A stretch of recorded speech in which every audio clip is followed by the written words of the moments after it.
Вітаю вас, гэта пара. Аперацыя выбары ў Беларусі. Інакш не назавеш. Сёння я працягваю адказваць на пытанні ад гледачоў, пераважна пытанні датычна выбараў, што ўвогуле адбываюцца, якія ў Беларусі могуць быць сцэнары развіцця падзеі і гэтак далей. І ў папярэднім відэа, хто не глядзеў, я абмяркоўваў сцэнар, які ляжыць на паверхні. Так што раптоўнае прызначэнне выбараў Лукашэнкам гэта не проста так. Гэта гульня з Крэмлём, каб яны не паспелі раскруціць свайго кандыдата, скалупнуць Лукашэнкі. Праблема ў Лукашэнкі з Крэмлём можа быць грандыёзная. Не хочаш па-харошаму? Ну мы цябе скалупнём па-кепскаму. Можа быць, правядзем аперацыю па тваёй ліквідацыі. І на саміце БРICS Лукашенко робіць заяву, што калі нешта паспрабуеце зрабіць, там далучыць Беларусь, каб увайшла ў склад РФ, то гэта вайна, ось такая смелая публічная заява. І я павінен сёння пагутарыць пра трошкі іншы сцэнар, пра іншае расстаўленне акцэнтаў. Таму што вось гэтая ваяўнічыя заявы супраць Крамля, публічныя расійскім медыа, гэта ўсё можа быць інсцэніроўка. Вось ёсць такое меркаванне на ўзроўні сцэнара.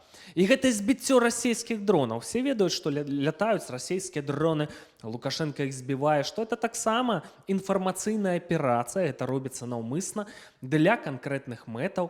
На партнёрскім канале «Рацыя» выйшла інтэрв'ю з дыпламатам Паўлам Мацукевічам, які працаваў у МЗС Рэспублікі Беларусь да жніўня 2020 года, сышоў на знак пратэсту супраць паслявыбарчага гвалта.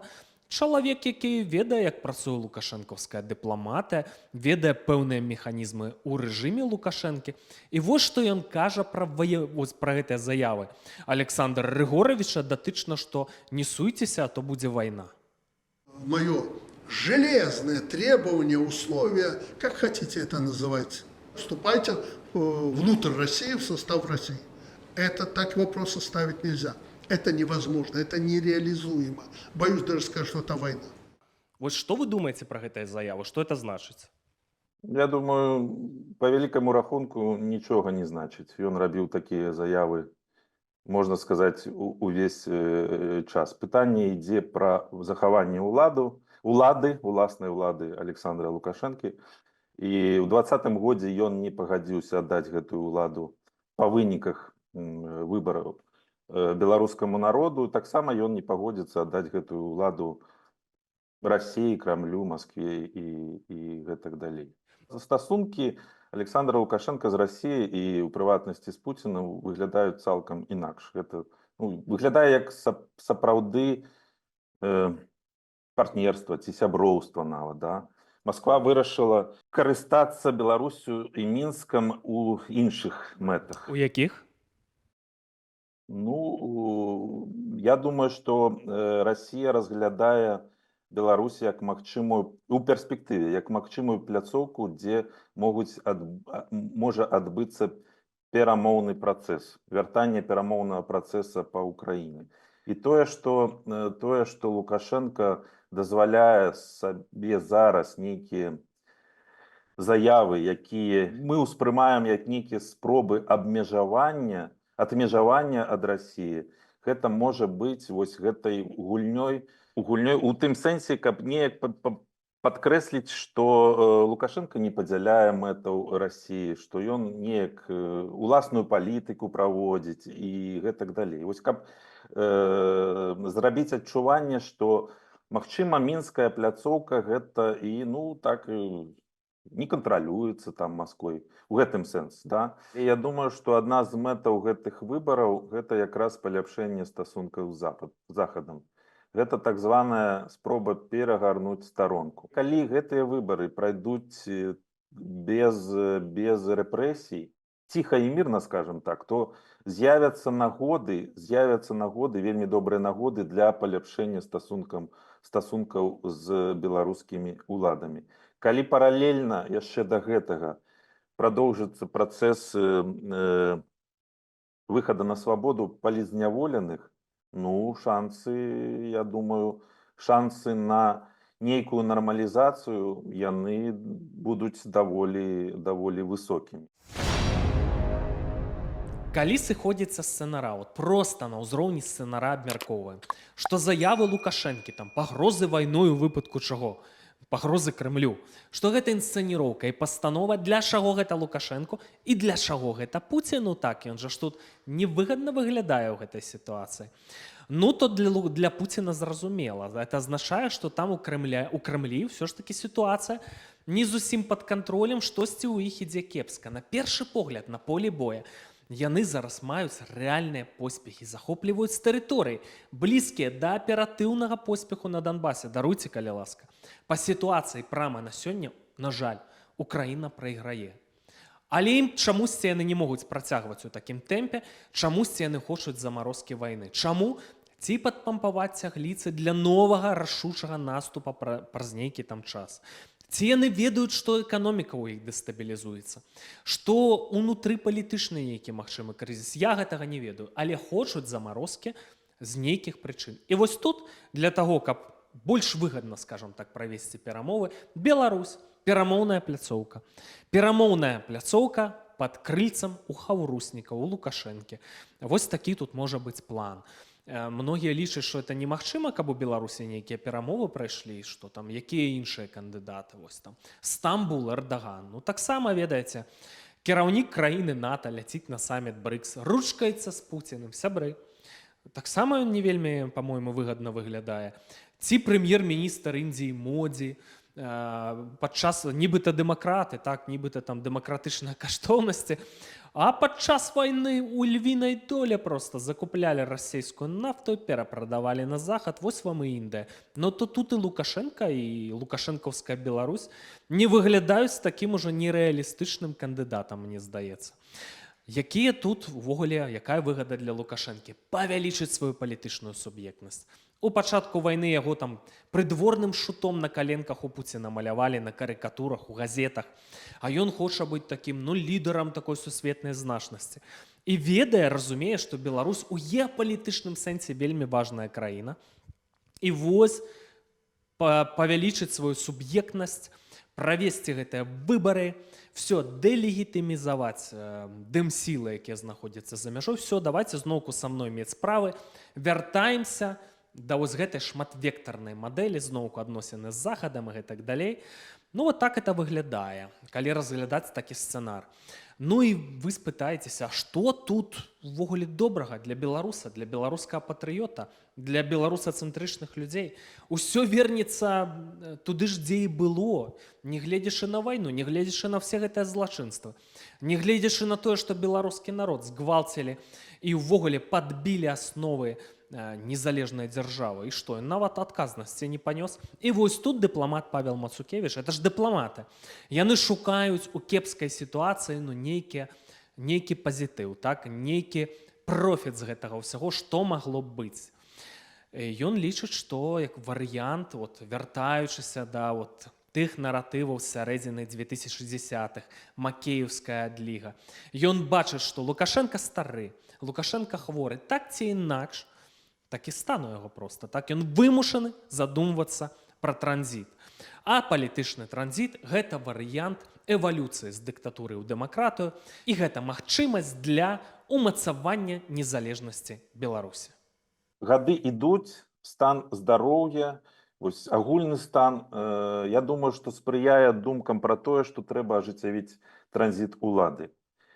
Калі гэты транзіт улады будзе ажыццяўляць ён асабіста, ёсць вялікі шанец, што гэтая новая ўлада, каму ён яе перадасць, тыя людзі, яны яе захаваюць. Але з майго пункту гледжання тыя людзі, на якіх ён як бы паказвае, як на магчымых пераемнікаў, хутчэй за ўсё імі не будуць. Вы маеце на ўвазе Сергіенку, так, вось, не ведаю, там Качанова, пра Галоўчынку гавораць, хоць Лукашенка не паказвае. Было б, з майго пункту гледжання, было б вельмі не кепска, калі б наступным кіраўніком дзяржавы быў там Роман Галоўчынка ці там Круты. Бо гэта даволі добрыя дзяржаўныя дзеячы. І Круты таксама. І Круты таксама. Дакладна. Вельмі адукаваныя людзі, з вельмі шырокім светапоглядам, якія добра разумеюць стан рэчаў. Я думаю, што вось з пункту гледжання дзяржаўнага кіравання гэта былі б найлепшыя кандыдатуры для Беларусі. Але рэальнасць, я думаю, што будзе іншай. Хутчэй за ўсё, транзіт улады будзе ажыццяўляцца ў межах сям'і Александра Лукашенко. Вось, бо гэта, як паказвае вопыт іншых краін з нашага рэгіёна, гэта даволі паспяховая схема. Вось, ну, тут любяць у нас даволі часта казахстанскі вопыт называць у якасці негатыўнага прыклада. Ну, калі б у Назарбаева, на жаль, не было, для яго, на жаль, да, няма сынавей. Таму ён і вырашыў перадаць уладу таму, каму ён яе перадаў. У Лукашэнкі з гэтым праблем няма. І ёсць даволі пазітыўны ў гэтым сэнсе, у сэнсе транзіта, паспяховасці транзіта ўлады, вопыт іншых краін. Гэта і Туркменістан, гэта і Азербайджан. Вось, я думаю, што ў выпадку Беларусі хутчэй за ўсё будзе рэалізавана менавіта такая схема. І калі гэты транзіт улады адбудзецца у той момант, калі Лукашенко яшчэ будзе моцны і па стане здароўя, і па, так сказаць, у сэнсе кіравання, да, то хутчэй за ўсё гэты транзіт будзе паспяховы. І гэта таксама добрае выйсце для Беларусі. Гэта таксама добрае выйсце для Беларусі. Я мяркую, у тых, як бы, трэба добра разумець у тых умовах, у якіх мы апынуліся і знаходзімся, ацэньваючы шансы на дэмакратычныя змены ў Беларусі. Вось. Я думаю, што максімум таго, як бы, пазітыўнага, што можа адбыцца ў Беларусі, гэта транзіт улады пры Александры Лукашенко. Ну, бачыце, тут мы нават з вами маем інтрыгу, так?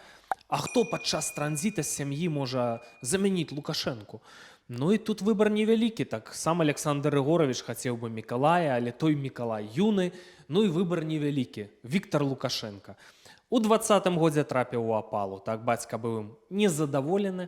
А зараз, відавочна, все, у рэжыме Віктор Лукашенко зноўку ў мэйнстрыме, уцягнуты там у важныя дзяржаўныя працэсы, я думаю, што там і з Расіяй перамаўляецца, так, прымае там нейкі удзел у рознага кшталту перамовах. Ну што там з каштоўнасцямі ў гэтага Віктара? Папулярная асоба ў інтэрнэце, гледачы так неяк от рэагуюць з цікаўнасцю да Віктара Лукашэнкі. Ну, я нават не ведаю, нейкія байкерскія вось гэтыя паездкі, ён з гэтым вот хірургам, імперцам расійскім. Нейкія там адносіны з Рамзанам Кадыравым. Мне здаецца, такая досыць стромная асоба. І як ён сябе павядзе, ну, это вельмі цікава. Але я думаю, што вот гэтыя спадзевы на транзіт, на нейкую там вот эвалюцыю з дыктатуры ў дэмакратыю і што вот так будзе суверэнітэт умацоўвацца. Я не ведаю, я думаю, што не варта на гэта спадзявацца, таму што все-таки адбываюцца такія геапалітычныя працэсы, што все разруліцца пад уздзеяннем, ну, таксама ўнутраных фактараў, мы не ведаем сёння проста патэнцыял гэтага, і, канешне, знешніх фактараў. І чакаць не шмат засталося, калі мы пачнем лепш бачыць працэсы, якія адбываюцца. Канешне, электаральная кампанія ў Штатах, ну, зусім мала засталося, кандыдат Т абяцае там рашучыя меры адразу ж. І адразу ж будзе бачна. Зноў-такі дэстабілізацыя ў Расіі, не выключаю гэтага варыянта, і гэта, канешне, вялікая надзея для нас. Могуць быць фактары абсалютна кепскія для Беларусі, так? Калі, значыцца, сітуацыя зацягваецца, калі Захад не робіць высновы, а высновы толькі зараз да іх пачынае даходзіць. Wall Street Journal, значыцца, апублікавалі артыкул, што у Злучаных Штатах все не хапае боепрыпасаў, нават самім ваяваць. З-за вайны ва ўкраіне і з-за вайны на Блізкім Усходзе. Все не хапае. Як будзем адбівацца ад магчымага ворага? Ну, дык трэба было дзейнічаць у 22-м годзе прэвентыўна, так? Калі Расія была саслабленая, трэба было дзейнічаць тады. І Беларусь трэба было вырываць, як вайсковы наканечнік. Не, яны гэтага не зрабілі, снарадаў не хапае, значыцца, ядравая пагроза дадатковая. І, калі ласка, вучэнні Захад 2025 у Беларусі. Для чаго ж яны праводзяцца? Ну, по-моему, відавочна, што это магчымасць сканцэнтраваць войскі на нашай тэрыторыі. Кажуць, да 200 тысячаў войскаў, так? А для чаго сканцэнтраваць іх? Ці адцягнуць сілы ўкраінцаў, ці паўторны напад на Кіеў, ці там нейкі паход у раён Сувалкаўскай прасторы, пакуль войскі НАТО не падрыхтаваныя. Ведаеце, хапае сцэнароў абсалютна рэалістычных, што штосьці пачне адбывацца, так? Я падзялюся такой думкай, ведаеце, я маю на гэта права ў межах фармату нашых перадаж, так, што гэта меркаванне, аўтарскае меркаванне. Я думаю, што сёння адбываецца барацьба дабра са злом, так? І што Всевышні, ніхто не ведае ягоных планаў. А такія планы яны ёсць, іх не прадкажаш, так? Ну і павінна нешта адбыцца, каб здарылася пераасэнсаванне, каб чалавецтва яно пераасэнсавала каштоўнасці. І ў такія моманты вельмі важна прытрымлівацца прынцыпаў, разумець, дзе чорнае, дзе белае. Таму, калі мы гаворым пра Лукашэнку, там увогуле, што там ён можа запусціць працэсы нейкай эвалюцыі, я не ведаю нават, што пра гэта сказаць, што пра гэта думаць. Ну, дзякуй за меркаванне. Но я асабіста думаю, што яно досыць можа быць небяспечным. Таму што трэба помніць, што гэта чалавек забойца, арганізатар серыйных забойстваў сваіх палітычных апанентаў. А з-за рэпрэсіяў колькі загінула людзей, так? Колькі лёсаў было пераламана. Знішчэнне беларушчыны, насамрэч знішчэнне асноваў дзяржавы. Ну, такое супадзенне, так што для Лукашэнкі фармальная незалежнасць, а можа быць і нефармальная, так? Частковая незалежнасць – гэта і ягоная ўлада, вось ягоны інтарэс, так? Трымацца гэтай улады. Ну і таму вось, да, што гарант незалежнасці некаторыя гавораць. Такая склалася сітуацыя. Ну, трэба разумець, хто ты чалавек, развязаць генацыд, этнацыд і яшчэ выйсці сухім з вады. Ну, это, по-мойму, неправільна, так? І трэба разумець, хто ён ёсць. Я думаю, што ўвогуле для нашага народа, а можа і для ўсяго чалавецтва, будуць, скажем так, падзеі выпрабавання, якія падкарэктуюць у людзей у шкалу гэтых каштоўнасцяў, а Беларусь у эпіцэнтры гэтага, можа быць, мы нейкі асаблівы народ. І такое меркаванне ў мяне бывае, ну, прынамсі, сыграем нейкую асаблівую ролю, і ў выніку будзем прыкладам для ўсяго свету. Ну, пабачым. Ну і напрыканцы сцісла адкажу на некаторыя пытанні ад гледашоў. Тут ёсць зноўку пра Лукашэнку. Няўжо Лукашэнка і праўда ўнук нацысцкага злачынцы Фенцыка? Я нагадаю, што ў нас выходзіла інтэрв'ю з украінскім гісторыкам Александрам Алфёравым. Я задаў пытанне. Ва ўкраінскіх медыях была інфармацыя такая праходзіла, што правялі расследаванне, што Лукашэнка ўнук Фенцыка, все даказана дакументамі. Ну а на фотаздымках рэальна адзін чалавек.